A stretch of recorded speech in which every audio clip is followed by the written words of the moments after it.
போகிறேன். நன்றி, தேங்க்யூ.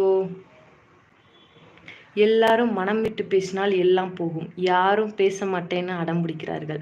அது என்னமோ உண்மைதான். எல்லாரும் இப்போ என்னன்னா ஒன்னே ஒண்ணுதான், ஃபோனுன்னு ஒண்ணு. அதை வச்சுட்டு எல்லாரும் அதை வச்சு உட்காந்துருக்காங்க, ஷார்ட்ஸு வீடியோ. அதனால பேச மாட்டாங்க.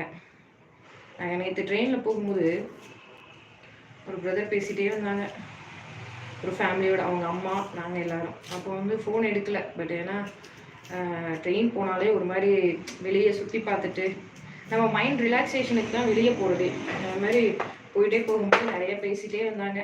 ஐயோ நான் கோயிலுக்கு போகணுமே, சீக்கிரம் பொங்கல் வைக்கணுமே, லேட் ஆகுதே அப்படின்னு பேசிகிட்டே இருந்தாங்க அந்த அம்மா. அது என்ன சொல்கிறது, ஒரு வெகுளித்தனமாக பேசிகிட்டே இருந்தாங்க.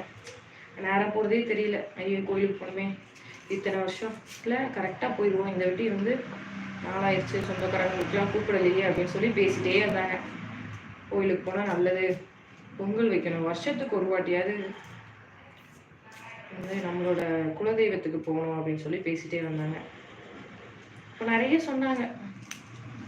அதனால என்னன்னா, எங்கேயும் நம்ம வெளியே போகிறோம், ட்ரெயினில் போகிறோம், பஸ்ஸில் போகிறோம் அப்படின்னா நமக்கு நிறைய பேசுறதுக்கு நிறைய பேர் கிடைப்பாங்க. அவங்கக்கிட்ட இருந்து நிறைய நமக்கு வந்து என்ன சொல்கிறது, நல்ல விஷயங்கள் கிடைக்கும்.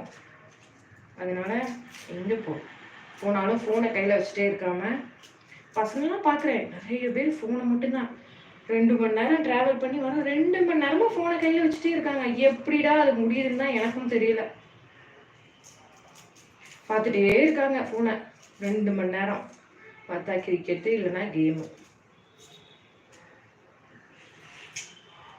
அப்படி பார்த்துட்டே வராங்க. யாருக்கிட்டையும் பேசணுன்ற ஒரு நினைப்பே இல்லை. அது ஊரு தான், அவங்க யாரும் அப்படிதான். எல்லாரும் பக்கத்து வீட்டுக்கு போனோமா, ஜாலியாக பேசினோமா, அந்த நாளை என்ஜாய் பண்ணோமா அப்படின்னு சொல்லிட்டு, அது என்னன்னா நமக்கு எவ்வளோதான் கஷ்டம் இருந்தாலும் ஒருத்தங்க கிட்ட பேசினாலே அந்த கஷ்டமாக போயிடும், நல்லா தூக்கம் வரும். அது மாதிரி உள்ளியும் நிறைய சேர்த்துக்கோங்க, உடம்புக்கு ரொம்ப நல்லது. பொடி உள்ளி, சளி இருந்தாலும் வெளியே எடுத்துகிட்டு வந்துடும். பெரிய உள்ளியும் நல்லதான், பட் ஆனால் பொடி உள்ளி சேர்க்கறது நல்லது. நான் எப்போதுமே சாம்பார், புளிக்குழம்பு, காரக்குழம்பு, வத்த குழம்பு எல்லாத்துக்குமே பொடி உள்ளி சேர்ப்பேன். நீங்களும் அதே மாதிரி சேர்த்துக்கோங்க.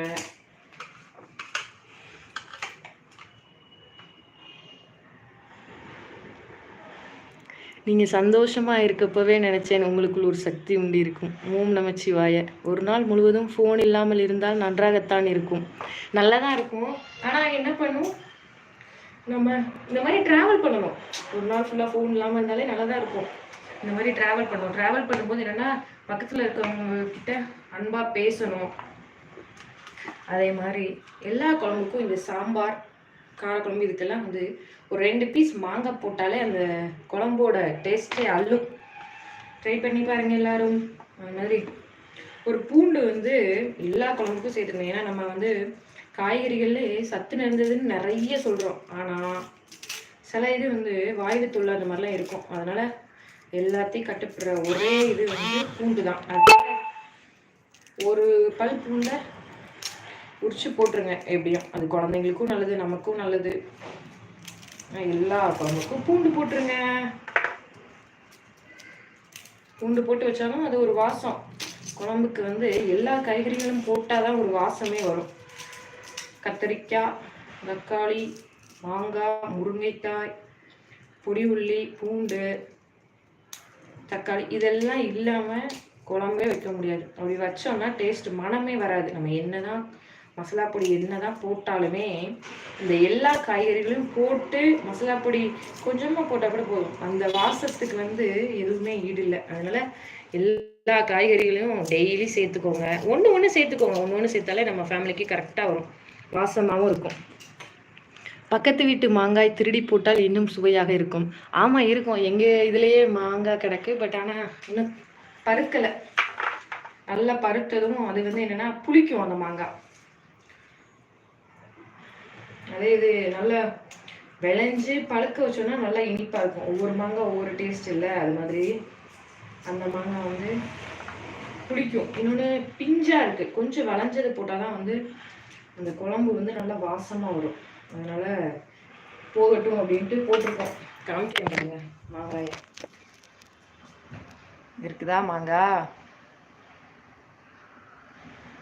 நம்ம சேனல்ல இருந்து இது பட்டாலே பறித்து சாப்பிட்டுக்கலாம் மாங்காய்.